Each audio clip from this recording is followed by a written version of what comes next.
All right. Greetings and welcome to another powerful edition of the Community Defender Talk Show, one powerful hour of truth, dispelling falsehood. I'm your host, Brother Darrell Muhammad, and we're so glad that you have tuned in to tonight's program.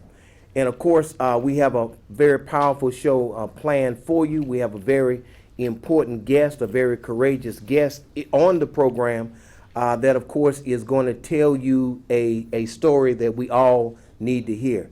As you know, um, Ronald Green was killed by the Louisiana State Police and that there was a cover up. But as with most things, it takes a courageous person to bring a lot of information to light.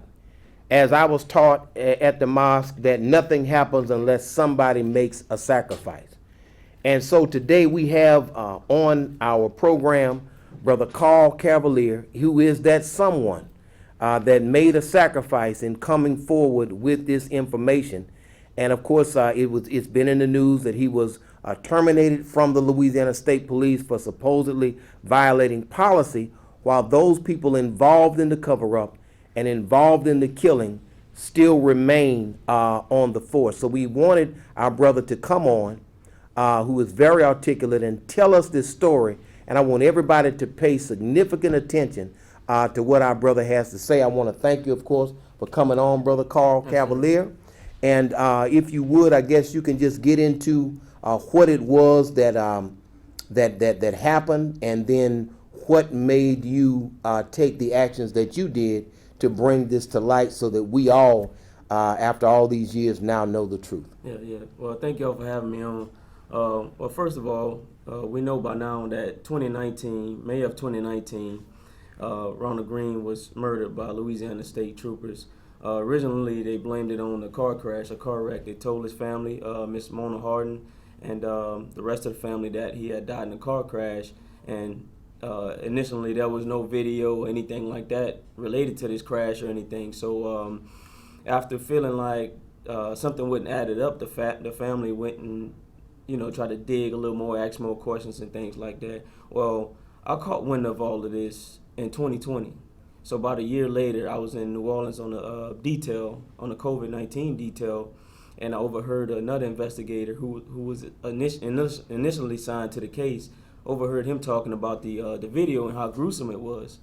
Well, hearing the details of, hey, there was a trooper or officer arriving on scene, stepping on Ronald Green's back, while he was hogtied, and while he was gurgling blood, and struggling to breathe. Man, this thing really piqued my interest, and after that, from that day forward, I started digging and started asking questions, and doing my own little investigation into this thing, and I came across paperwork, and eventually came across one of the investigator's notes, which detailed the fact that the colonel at the time, Colonel Kevin Reeves, and his constituents, his rank and file, proceeded to cover up the whole thing, by not acknowledging that there were video, or releasing a video, or putting out details, or effectively investigating this thing. So I went and did my first interview with WBRZ. Just to back up a little bit, what made me want to do the interview was I gave the new Colonel Lamar Davis, the black colonel, I gave him a chance to do what's right. I spoke with him about the discrimination that was going on in the department. I spoke with him about the incident surrounding Ronald Green, and all those details as well. And I also spoke to his lieutenant colonels, who were also black, Lieutenant Colonel Shavaz Kamen, who was over internal affairs at the time Ronald Green happened. So everything that was covered up, or everything that was pushed under the rug, came across his desk first. Also, Lieutenant Colonel Kenny Van Buren as well. I spoke to him as well. Those guys just kind of pushed it off and shunned me, and hey, just told me the Colonel Lamar Davis' words exactly was chop wood and carry water. He suggested that I go and read that book. That book, is actually a great book, but it wasn't great for the situation.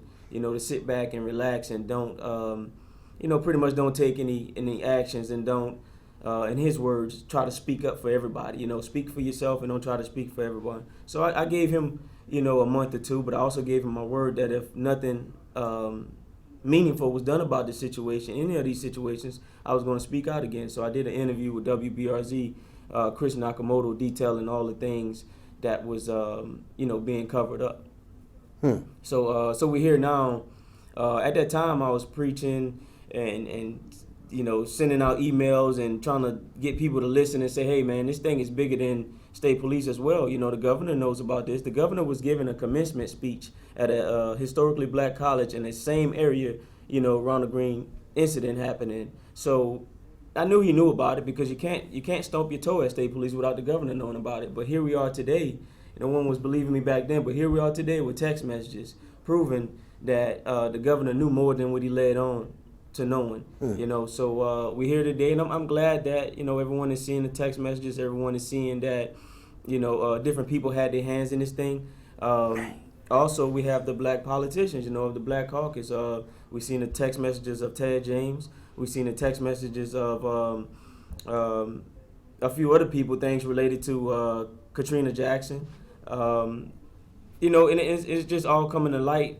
But the thing is that we can have all this evidence. We can have this lynching on camera and audio and video and all these great things. But if the community don't get behind this and voice their opinion and stand up and say something about it and do something about it, this is going to be all for nothing.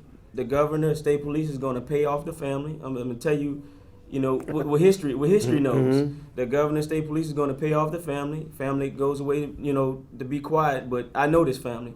I don't think they're going to go anywhere or go anywhere to be quiet about nothing, because they love Ronald, and they're a strong family. So I believe they're going to continue fighting. But history tells us that they're going to pay the family off, try to quiet the community down, and get everyone to settle this thing out. State police is actively trying to hire a third-party company of their choice, of the Black Caucus choice, to come in and say, hey, investigate us, tell us what we need. But if I go in, I'm doing the dirty work, and I go and hire somebody to come investigate me, you think they're going to do their job? If I'm paying them, I'm their boss, I'm paying them the money. You think they're going to come in and do a great job? State police is right now trying to avoid a consent decree, which New Orleans Police Department is under. So that's what state police is trying to avoid, because once that comes down, you don't have all this, backdoor dirty things going on, because you have an oversight. You have Big Brother looking over you, telling you what to do, what not to do, and monitoring everything you do. Hiring, promoting, firing. That's what they need. They badly need that, but they want to avoid that. And if they avoid that, and the community allow them to avoid that, then we're gonna have business as usual. We're gonna have business as usual. We're gonna have the same old thing of police brutality, the culture that's happening in Troop F. It's not just Troop F. Troop E, F, and G were on a detail. Now this is new information, that not new to me, but not new to new to our listeners and new to you guys. But E, F, and G has a video out right now of them beating another guy. His last name is Mims, and telling him, "What's wrong with you, nigga? What's wrong with you?" You can hear it on the audio, but that's not out in the public right now, and they're actively trying to cover it up right now. State Police's captain over internal affairs, a black lady over internal affairs. Her name is what's her name? Treon Lavadine. She's good friends with the governor. So she's over internal affairs and trying to smooth this thing over, trying to get this case of Mr. Mims to go away as well. So there's a lot of things going on with state police behind the scene. There's a lot the public don't know. The feds do not have everything. And state police is still, right now to this minute, trying to actively cover up all the things that they have going on.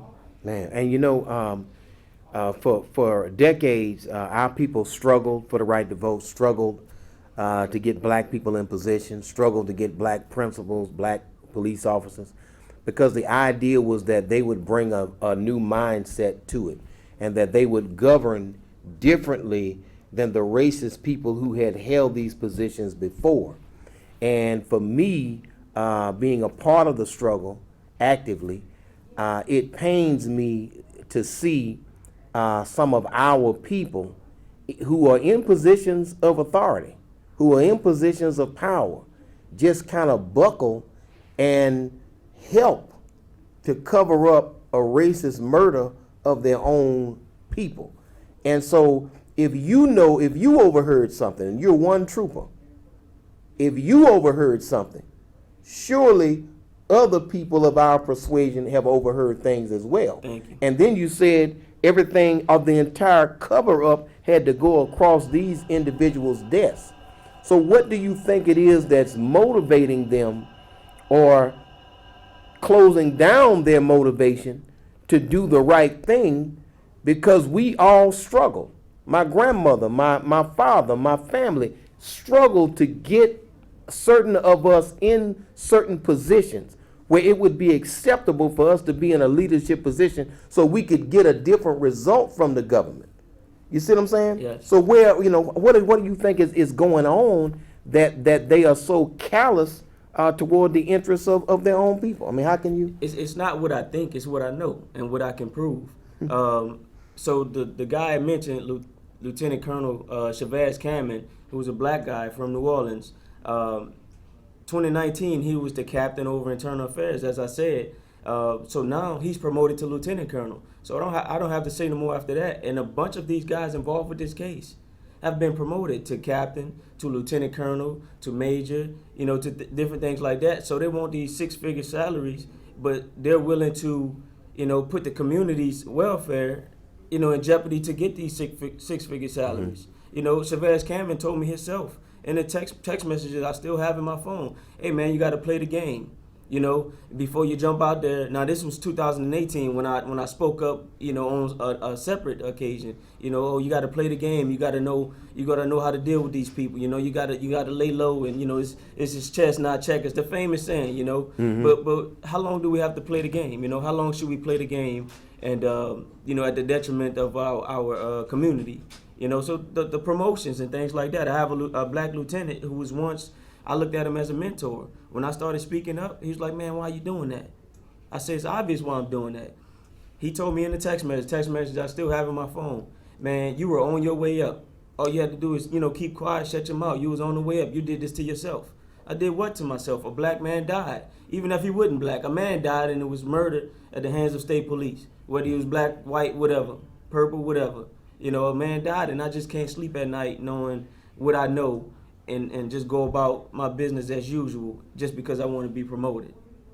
So you're basically saying we're looking at the prestige of promotion and the monetary benefit of those salaries or raises are the reason that people are turning their back on truth and justice when they're supposed to be in the truth and justice system, supposedly. Correct. So you're looking at this. Now, I'm just going to drop this in because in Baton Rouge, we had a narcotics division that was shut down by the current police chief. But what you had a black person who was sickened by it, but was not going to come forward. He was just going to get out of the narcotics division, but they overplayed their hand, set him up on a false charge, and forced him to come out on him, Brother Aldewan. Now, he wasn't going to come out. He was forced out by the actions that they took to undermine his credibility. And so he even said that there are more illegitimate cases in the drug court than there are legitimate cases. He talked about the corruption, how drugs was being planted on people, and so on and so forth. So it really pains me that people would get in these positions, see what is going on, and for whatever reason, remain silent. Go ahead, caller, you're on the air with the community defender. You have a question or comment for our guest, our brother Cavelier.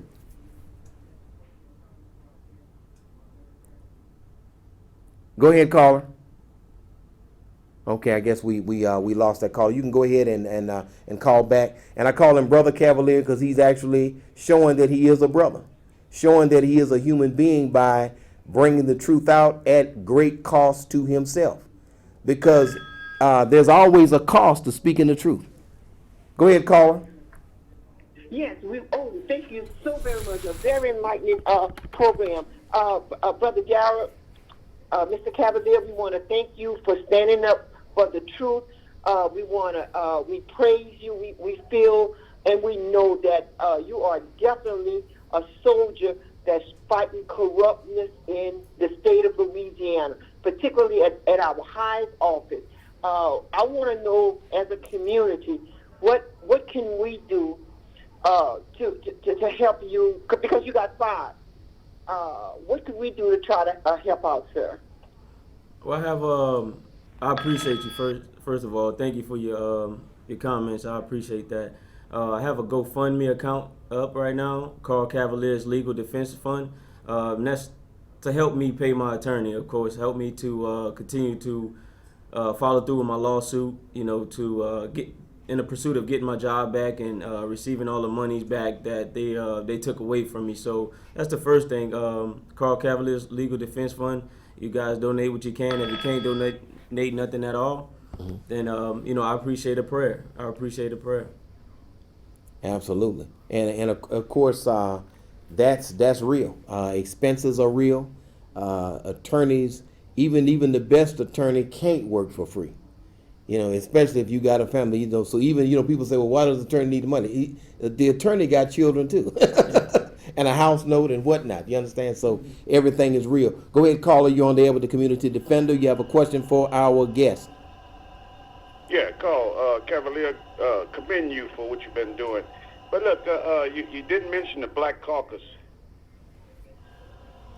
and how they didn't support you. Vincent St. Pierre, who's John Bell's best friend, and there's a whole bunch of other black guys that you need to call out to let the public know they're the one that's incriminating us. Understood. Elaborate on that for us. Yeah, we'll do. So as I said before, I reached out in 2020 when I first heard about the Ronald Green situation. I reached out to State Representative Edmund Jordan, who's a black guy as well. And I actually wrote a letter through Edmund Jordan to the governor and also to the then Colonel Kevin Reeves about discrimination in the department, Ronald Green murder, another white trooper calling a black trooper a nigger, and also promotion, hiring, and firing that we were dealing with within the department. So Edmund Jordan delivered that letter to the governor. The governor said to Edmund Jordan to ask me, what do we want? What do y'all want? What y'all want me to do? So I sent a message back to Edmund Jordan. I said, first, I want a public apology. You know, 2, want you to acknowledge everything that's going on in my letter. I want you to acknowledge it. 3, I want you to investigate it. Thoroughly investigate. I never heard back from the governor or Edmund Jordan on that. So Edmund Jordan went ghost on me. But the crazy thing is now Edmund Jordan is a part of a committee that's supposed to be investigating state police. Now you tell me if 1 + 1 = 2 every time. I think we all got enough common sense to know, his role on that committee. I don't trust that at all. But those other names, Mr. Vincent Pierre, I never spoke with him, never reached out to him. The first of me learning of him was him assuming a position that Mr. Ted James had it originally as chair of the Black Caucus. But as soon as he set his butt in that chair as chair of the Black Caucus, he came out and jumped in front of John Bell Edwards and said, oh no, we gonna defend him, tooth and nail. We're gonna defend him to the end. You're gonna defend him to the end. But what have you said about Ronald Green? What did you ask the governor any questions about Ronald Green? Did you come out originally when the case first took off, when Ted James seen the video when it first came out? No one was shouting then. No one was hollering or said anything then. But Ted James acknowledged, back when he seen the video, that it was a horrible video. Now you see the text message of him saying, I can't no longer turn my cheek on this. Why were you turning your cheek in the first place? In the first place. Why are you turning your cheek in the first place? So those are the names of those guys. And the other names that I mentioned are the blacks who are in power right now are not doing anything. They're actually doing the opposite of what we would expect them to do. The exact opposite, and they're doing the worst. So those are the names of those guys. Man, this is something. And it's been said by the Honorable Louis Farrakhan that if you do not love our people, he said, get from in front of them. And he said that things would get worse and worse for the sellout because you were going to be exposed. And in this day and time, you are being exposed. Those people that I thought were upstanding folks are looking a little weak to me right now. I can remember A couple of people. I can remember Ted James at the event where Tamika Mallory came to the Justice for Ronald Green event. I can remember that. And I can remember the conversations that we had with a lot of the black legislators who came down to meet and to greet everybody. It was a real nice, pleasant interaction. But now, looking at this, for them to try to defend somebody who's texting about the death of a black man, and then for somebody to say they can no longer avoid or turn their cheek, I mean, again, you're supposed to be on these things. People struggle to get the right to vote to get you where you are today. Mm-hmm. You are there on the blood, sweat, and tears of an entire people. And you have to be loyal to that struggle by continuing that struggle once you get into that position. Yes. It's just what it is. I mean, I'm a brother with a little education, but I'm not more important than all the black folk in the state of Louisiana. I'm just one brother. They are more important than me. The cause of justice and truth is more important than any one of us, more important than any one salary, any one promotion, any 10 promotions, any 20 promotions for that matter. And so it's about time that we get something out of what we have struggled for. Go ahead, Carl. You're on the air with the Community Defender. Do you have a question or comment for our guest? Yeah, I got a comment. Carl Cavelier, I was with you yesterday on the show with Sister Khadijah. Look, and you mentioned about how we was taught to forgive.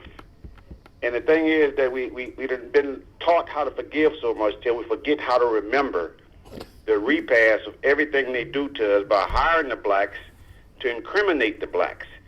And this is when they promote the blacks, give them a pay raise, and then they forget who their oath is to. But you see, they're trying to compare you to these other officers, but you know what the oath is. It's not about money, it's about doing your job. So elaborate on them other black officers who don't have the courage or know the definition of oath. And you did say Lamar Davis said chop wood and carry water. Mm-hmm. A slave master's word, chop wood and carry water. He was letting you know right there, he is the Negro that was in the house and happy with the white man doing to us. Elaborate on him more, because he's the one that they hired to fire you. They couldn't let the white boy do it, so they had to find a black boy that would take it. It had no powers at all. So tell us about that. Yeah, thank you. I appreciate that. So thank you, sir. About Lamar Davis, he hit the nail on the head. All the blacks in the department, when I say all, 95%, even more, knew that, even whites, even knew that Lamar was not in position to be the colonel. We all said the same thing. Even the ones that's dirty said the same thing, that Doug Kane, who's the number 2 guy right now, is going to be the real colonel. Even though Lamar got the title, Doug Kane was the real colonel. Lamar's first press conference, he come out and say systematic racism doesn't exist in the department. I don't have evidence of that. Before he became colonel, before he became any ranking officer, they were on his back. And I say the department was on his back. He had to seek refuge from the Black Caucus. So in the black community, so he sought refuge from the black and the culture when he needed help. But when he got up into ranks, he didn't forgot. He didn't forgot the systematic racism that was beating him down. He forgot about that. But the chop wood and carry water, I expected that from him, but I at least wanted to give him a chance. I wanted to give him the opportunity to say, hey, I'm going to do the right thing. I'm going to make a great legacy for myself as a black colonel, as a colonel, period. He could have had one of the greatest legacies up there, but he decided to go the opposite direction. So everything that's going on right now, you can tell from that first press conference saying there's no systematic racism, there's no evidence of it. We knew where this story was going to go from there. Doug Kane, the number 2 guy, this is new information. Doug Kane, the number 2 guy, Lamar Davis told him, hey, it's probably best with everything that's going on right now. It's probably best that you take leave and don't come back to work right now. Mm-hmm. Doug Kane told him no. How can't you tell a colonel or state police no? He's your boss. He's your boss. He's your supervisor. Told him no. The Sheriff's Association is running state police, and that's a fact. Can you believe it? And we definitely, of course, appreciate you coming on, brother, and laying this information out here. We got it from somebody who actually knows. There is no doubt as to the information that we're getting, whether or not it's truthful.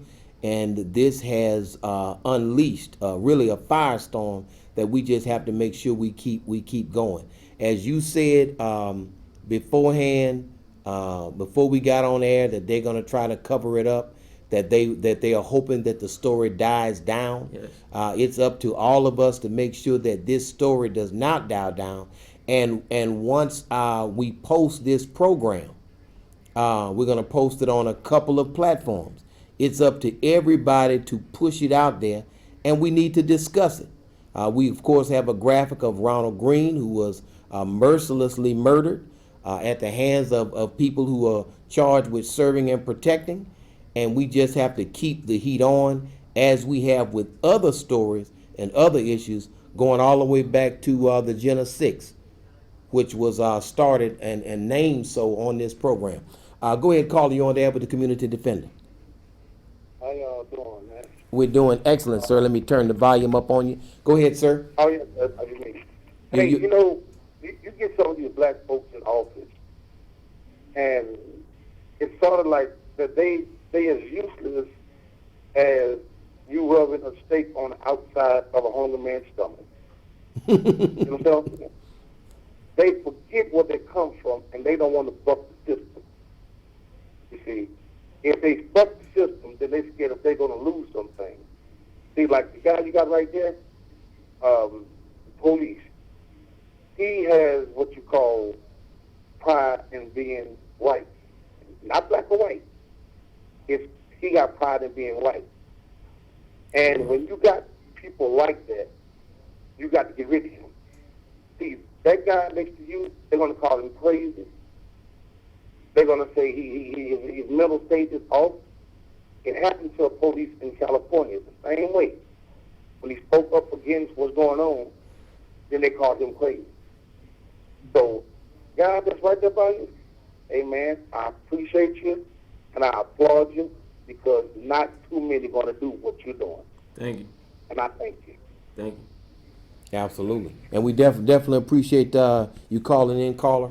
And, you know, from you hearing something and then hearing a conversation that by itself was not significant enough, and hold on just a second, caller, to being motivated to do the necessary research and uncover everything, you know, what was it that drove you from hearing a word then to working on it and digging until you find out what was the compulsion? Because most people would have dismissed what they heard, but you literally went and found out that what you heard, that it was even deeper than that. Yeah, I think it's just the fact of who I am as a person.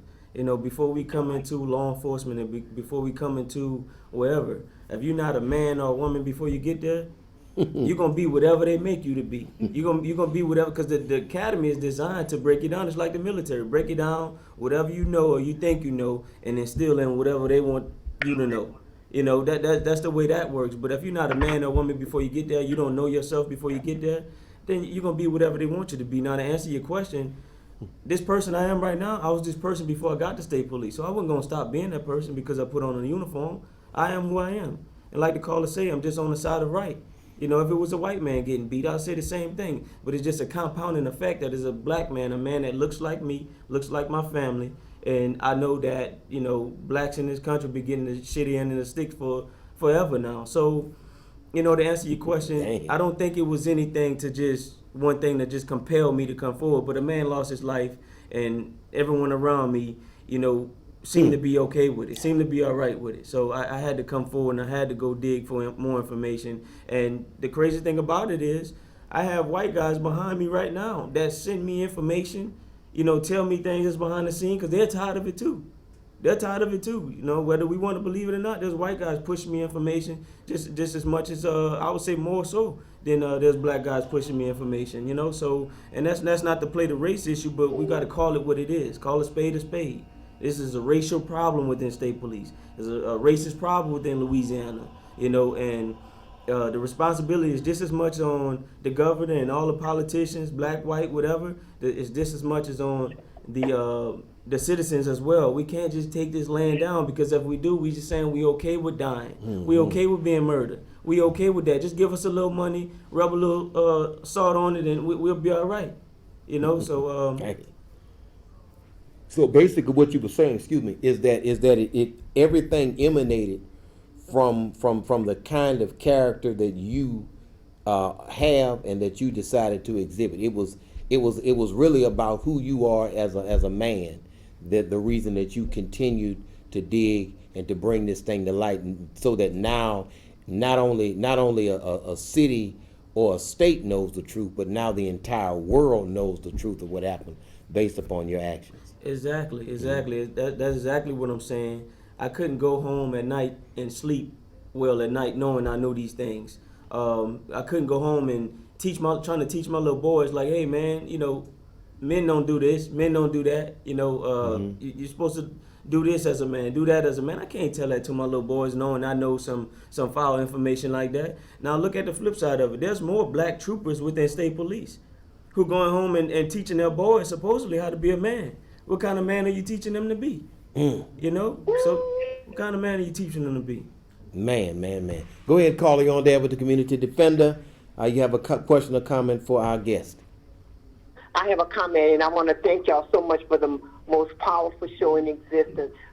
We had Victor White Jr. that was killed by New Iberia Police Department, and the one of the killers, Justin Ortiz, and he's still working right now in Youngsville, Louisiana. And there's another punk that had killed Lil Vic Jr., the one with handcuffs behind his, allegedly handcuffs behind his hand, and he shot himself. But Louis Ackle, who was a no good sheriff, a no good bastard sheriff out in New Iberia, Louisiana, he calls in the state trooper to investigate, and we knew that wasn't going to go anywhere. We also had a police officer here in Lafayette that committed suicide because he said in Lafayette, this is the most corrupt and racist system in existence. Mr. Kevin knows his name. I don't know him, but keep up the good work, sir. Thank you so much for telling the truth.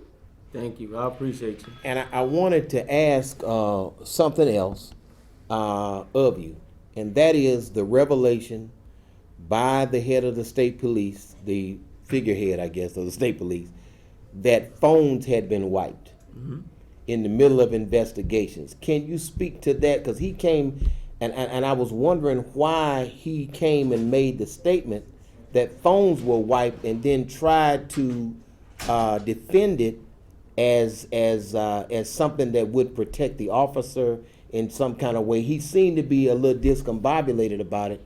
But what do you know about phones being wiped in the middle of an investigation, and what rationale they had for something like that? There's no legit rationale for that, because federal law is clear on that. You can't wipe that. You can't wipe those phones. You can't get rid of that evidence. That's public records. Let's just say that. That's public records. So you're working for the department. The department gives you a department issue phone. That's taxpayer dollars taking care of that phone. So everything on that phone, the content on that phone, they have it written out that you ought to keep the content on this phone for a certain period of time. You can't wipe anything in the middle of an investigation or prior to investigation starting. So that's obstruction of justice. It's clear, and that's the number 2 guy, Doug Kane, the attorney, Faye Morrison, all those guys, and the technical guy who wiped the phones is an Asian guy, goes by the name of Treat. His name is Treat, and he's up there right now stressed out about it. Like, he don't understand why they asked him to wipe the phones, and supposedly he still have the phones in his cubbyhole right now, but they might not be there after this program if anyone sees this program, but he's up there losing his mind right now because that man don't want to go to jail. He's up there working for his family. He didn't know, I guess he didn't know the dirty things that they had going on, but to your question, that's a crime, Absolutely. So it is a federal crime, and I guess you would call it obstruction of justice. So basically you're talking about murder, then you're talking about lying, Then you're talking about obstruction of justice after the fact. Go ahead, caller, you on there with the community defender. Yes, I have a question from Mr. Cavalier. Okay, yes, ma'am. Okay, and my question is, okay, if state police is doing so much, have so much corruption within their department, aren't they the ones that investigate things that go on in local police departments and sheriff departments? So do you believe that if they do investigate it, do you believe that a lot of cases also go underreported, or a lot of families does not receive justice in many cases? Yes, I think from this situation here is going to show us a lot. It's going to reveal a lot. The way they go about things procedurally, the way they sweep things under the table, under the rug, and things like that. So that's why, when people ask me, do I have any regrets for what I'm doing? I don't have any regrets, because even if I don't get everything I want out of this situation, things are going to change.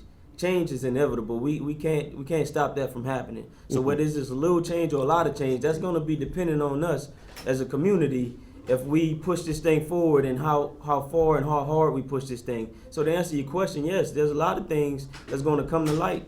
Things that they covered up in the past, things that they're covering up now, and the things that they're going to cover up they plan to cover up in the future. But hopefully we can put a stop to that. As a community, if we keep this thing going and keep this thing rolling. If not, it's going to be business as usual. So yeah, I think them partnering with the local agencies. They have relatives in the local agencies. It's a lot of that going on. So yes, for sure. I think that's without a doubt.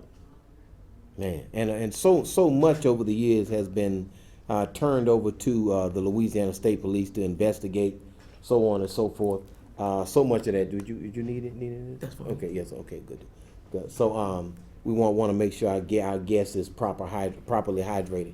But so much of that stuff goes to the state police, and it looks as though we're dealing with with a serious leviathan of corruption down in the bowels of this particular agency. I mean, it's really wow when you look at the video, but then when you see how long that video was ignored and covered up, something so vile and so crazy, and then from a conversation that you hear in New Orleans, now the whole world is looking at this and putting a black face in place to clean up a racist mess has been the play. And I think that they're trying to master this.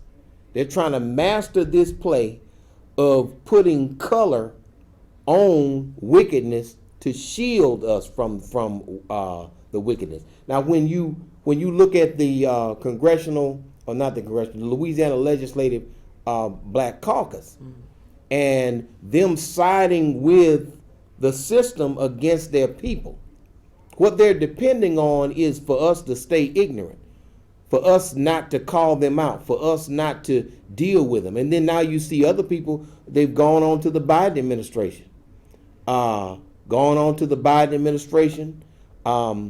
Moved on up. Maybe they believe that they're going to come back and, become mayors and whatnot. I don't know. But I think that we're going to have to continue to hold everybody's feet to the fire, and we're not going to be able to let them out. If they try to escape, we got to question them if they're running for office on these text messages. Why did you say you can't avoid it anymore? Why would you try to avoid it in the first place if you're really for the people? What is your motivation for rolling like that? Mm-hmm. You see, we got to really, really hold their feet to the fire and box them in and make them say to us what it is. You understand? From there on out, we can see what it is, but we can no longer allow you just give you our vote and you give us disloyalty. You understand? You cannot be disloyal. And one thing about it is we got to be loyal to the righteous struggle of those who have come before us. They struggled, they died, some of them were shot for registering people to vote. We got the right to vote, and then this is the crap that you give us. For all of that struggle that people, do you know people literally got shot in the head in Opelousas? Go back and check the record. They got shot all in through Lafourche Parish and Terrebonne, shot dead, registering people to vote. Martin Luther King wrote in his book that civil rights leaders were routinely beat to death in public to vote for you and for you to sell out all of those people. So those of you who have sold us out, you have sold out Martin Luther King. You sold out Malcolm X. You sold out Marcus Garvey, the Honorable Elijah Muhammad, and everybody that has ever struggled. If you are rolling with this crap, you have sold out millions of our people, and you should be ashamed of yourself. And as the Holy Quran says, and me as a Muslim, but we all black, the Holy Quran says that God will make your deeds to cling to your neck. And we're gonna help. We're gonna serve God today. We're gonna make sure that they cling to your neck. And I've said this years ago. Why is it that when an Uncle Tom comes to church, why do y'all let him in? You understand me? Like, if he comes to church and you see him coming to church on Sunday, you should say, no, bro, you ain't with Jesus. Because Jesus was a truth teller. Jesus got on the cross for the truth. And you punked out. You got to deal with it. Either we going to be true Christians, or we going to be true Muslims, or we just going to leave it all alone. We can no longer allow these people just to roll in our community and be comfortable. And when an Uncle Tom, I'm not going to mention his name today, but when an Uncle Tom was getting a haircut in Scotlandville, Louisiana, he was confronted by an activist, couldn't even get his hair cut. That's how you got to do them. Don't let them rest. When you see them in Walmart, say, why did you sell out? When you see them on the fruit aisle, say, hey, bro, I see you buying your blueberry, but why did you do that? Why did you punk out on the struggle for hundreds of years? When you know that a black man was crushed and murdered to death like that, why did you do that? No, bro, you can't roll like that. Now, some people think I'm a little bit too passionate, but I'm not as rough as what happened to Ronald Green. Yes. I'm not as rough as the bullets that went through Alton Sterling's body. You know what I'm saying? I'm not that rough. Yeah. Go ahead, Carly. You're on there with the community defender. Good show. Do you have a copy of the book, or can you show us the book? Yeah. Brother brought a few copies of a book he wrote. Yeah, the title of the book is NWB. It's available online, nwbbook.com, nwbbook.com, and that's another way you guys can support if you want. Just check it out. Yes, indeed. And thank you so much, caller, for the reminder of that. Okay, the phone lines are hot today. Let's go ahead, Carly. You on the air with the community defender. Yeah, call Cavelier. Talk about your book. That's what I'm talking about. NWB that really got these white officers going crazy about it, and that's what put fear in them to try to get rid of you when you first started out. Yeah. Well, I'm glad you mentioned that. So when my book was on pre-sale, no one had a copy of my book at the time. And I started advertising it or putting it out there. No one had read it, and these guys were just having meeting about it at state police, having their opinion about it before they cracked it open. So I guess it was just the audacity of him, to want to write a book. Not necessarily saying the book was about them or not about them or anything. They didn't know anything about it. So I guess they were offended by that, but. It's a great book, a great read. I'm not just saying it because it's my book. You can see for yourself, and it don't necessarily bash, state police or anyone like that. But it's my First Amendment right to write this book, And this book was very therapeutic to me to put my thoughts on paper, So I appreciate you, caller. Isn't that something? Isn't that something? Therapeutic. Because sometimes we got to lay everything out, go through it. And it is therapy to bring back that mental stability that we need with all the pressure that we have to go through. Go ahead, caller, you on there with the community defender. Yeah, Brother Darrell, it's not that you passion and all that. It's that you bring things out of the dark, and your passion is really in your heart. So go ahead and express yourself, and you said right that we got to call these politicians out no matter where we see them, no matter what, because I be calling these radio shows and these other politicians protects each other because they know they're doing the same thing. So you got to make everybody realize these people work for us. They are public servants, and we're supposed to correct them when they make mistakes over and over again because they are the ones that's hurting us most than the white politicians. And we got to make them understand our vote count. And if they don't need it to be used, we won't vote for them. We'll let the white people destroy this country like they're trying to do. Yes. He spoke his mind, didn't he? Oh, look, and I do appreciate the vote of confidence. And of course, you know, our thoughts and prayers are with the family of Ronald Green. And other families who have lost loved ones needlessly. Of course, I would be remiss if I did not mention that as a people we are at war on too many fronts to be at war with one another, and that we do need to stop. We do need to stop the barrels that the police point at us, but we also need to stop those barrels being pointed to one another. We gotta love ourselves and our people, and we got to fight it on every single front. And that means that we got to deal with the police, but we also got to work each and every day to stop the violence in our community, because black life matters to me. No matter who takes it, I want it to still live.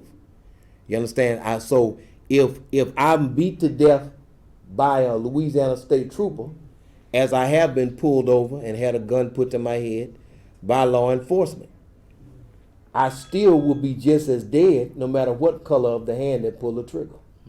I'm still just as dead. Yeah. I'm still away from my family. So we got to fight it on both fronts. And I do appreciate the courage of our good brother to come on, because a lot of people, we have set interviews over the years, and at least a dozen people have been too afraid to come on and to talk about it. I think in Ville Platte somebody was executed after being handcuffed, and their lawyer or whatever told them not to come on the Community Defender Talk Show. You got to come on and put it out there, because that's going to help it to get out. We all need to know. And in the old days, we used to check on one another, right?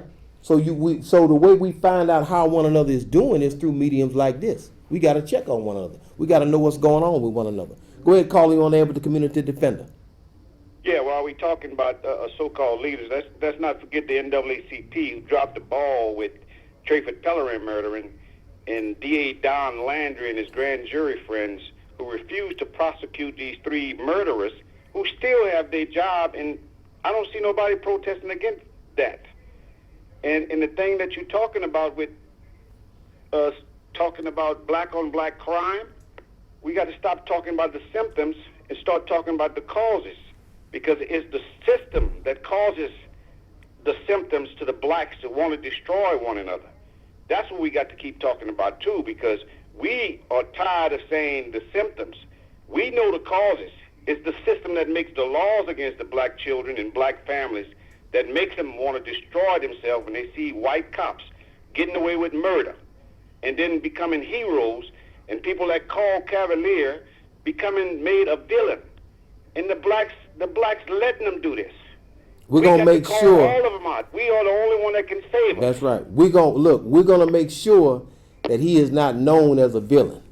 We're gonna make sure of that. The idea that the person who has killed no one is gonna be the villain, while those who have killed somebody on camera are gonna be the heroes, that cannot go today. Good. Ask the guest what excuse they used to terminate him. Brother Director just interjected a question for those who didn't hear it. What lame excuse have they used to terminate you, a person of good character? Well, it's very laughable, and that's exactly what I did when I was in internal affairs when they introduced it to me, was loyalty to the department. So I asked him, I laughed and I asked him, you want me to be loyalty to a department that I believe committed murder and try to cover up a murder? So you want me to be complicit to a murder and to a cover up? So loyalty to the department, conduct unbecoming of an officer, and seeking publicity is amongst secondary employment as well for me pushing out my book. They didn't want to say that I didn't complete a secondary employment for them before writing my book and then receiving monies for it. But they were investigating me prior to receiving enough money to even call it secondary employment. But that was just tactics to get me to shut up. They was giving me warnings, meeting with me and telling me. I'm like, hey man, I'm speaking about a murder and a cover up, and you want to try to silence me? You want to investigate me for little sideboard things that don't even amount to nothing. When the guys who Trooper Corey York, a white guy who drugged Ronald Green by his shackles on video and contributed to his death, he's still on the job, still working. You got a lieutenant on the job, John Clary, who's still on the job, and just a little tidbit for the listeners, they're waiting till March. March is the date that he get his 3 years as a lieutenant. They wanted him to lock in his 3 years as a lieutenant, to lock that money in, and then he get to decide if he want to retire or not. He's the one who lied about having body camera video. He told the investigator, the white investigator who's I consider a good friend of mine, he told that guy that he didn't have any body camera video. It come to light that he got body camera video, and Lamar Davis investigated him and said he didn't do anything wrong. Well, you go on the computer system and you can tell that he knew he had video because he kept checking to see if anybody was watching that video. He kept going back and check the audit trail is what they call it. He'll check it periodically just to see if anybody was looking at him. Eventually, somebody found that video and put it out there, and he claimed that he didn't know it existed. But we have a timestamps of you checking this video, so we knew you knew. So you knew it when you log on with your code, there you go. It says who you are. Just like when you run somebody's license plate, you can find out who ran that license plate, and you can do an audit. There you go. So the system is very detailed from that standpoint. That's correct. That is awesome right there. Yeah. And so the truth cannot be got around. But we have a bunch of evidence like that, what I just said, and it's just blatantly obvious. We have a bunch of evidence like that, but it'll get ignored if the public don't continuously call into the governor's office, call state police, tell them you want these things investigated thoroughly. Right. And so who do you think our people should call, particularly in the legislative caucus? Who do you think they should call to voice their concern? You can get on Pierre. He's the chair. Call Pierre. He's the chair. Call all of them. Because if Pierre don't answer the phone, I'm sure he's not going to answer the phone. Call all of them. Voice your concern. Show up to some of these hearings. The session about to be, the session about to take place now. They're gonna be in and out there. Talk to them. However you need to talk to them, talk to them. There you go. Get online. Go get those phone numbers, and let's go ahead on and keep the pressure on, because we cannot allow this kind of disloyalty to go unpunished, at least politically. All right, we cannot allow it to happen. So I want to thank you for checking out the Community Defender. We're going to be coming right back at you with another hard-hitting issue in a couple of weeks. May God continue to bless you and your families, and put this out there and spread the word. God bless.